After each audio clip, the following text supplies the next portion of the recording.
Puppy loved to bounce, Panda loved to munch, Kitty loved to nap, Pom-Pom, well, nobody knew what Pom-Pom loved because Pom-Pom never spoke.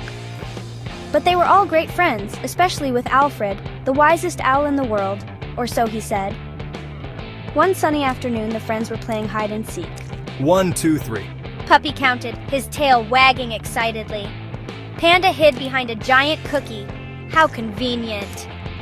Kitty curled up in a sunbeam, pretending to be asleep. Pom-Pom, in a rare moment of decisiveness, hid under Alfred, who was perched on a branch. Nobody will ever find you there, Pom-Pom. Alfred hooted, feeling very clever. Suddenly, a large, shadowy figure swooped down from the sky. It snatched Alfred with surprising speed. Help! Alfred squawked, his voice fading into the distance.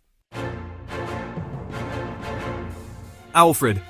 The friends gasped in horror. They looked up to see the shadowy figure disappear into the dense forest, carrying Alfred away. What was that? Puppy whimpered, his tail between his legs. It was a monster! Panda exclaimed, crumbs flying from his mouth. A monster with big scary eyes. Kitty added, her fur standing on end. Pom-Pom just shook, which, for someone who never spoke, was a pretty dramatic reaction. The friends were scared, but they knew what they had to do. They had to save Alfred. We need a plan to rescue Alfred. But what can we do? Panda asked, nervously munching on another cookie. We can set a trap with tuna. Kitty suggested, her eyes gleaming. And so, the friends gathered all their courage and a can of tuna and set off into the forest. They followed the monster's tracks, which were surprisingly easy to follow. It seemed to have stepped on every crunchy leaf and twig on the forest floor.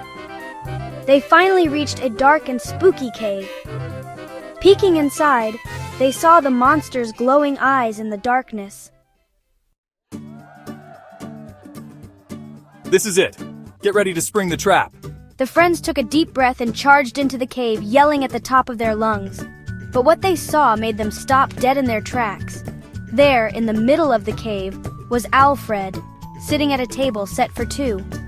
The monster was actually a very friendly-looking creature with mismatched socks. He was pouring Alfred a cup of tea. Alfred, you're safe. Puppy exclaimed, feeling both relieved and confused. Of course I'm safe. This is my friend Bob. We're having dinner. Alfred hooted, looking slightly offended. Sorry for the misunderstanding. I just thought it would be nice to have Alfred over for my famous worm stew. Bob smiled sheepishly. The friends looked at each other, their faces turning red with embarrassment. They had jumped to conclusions.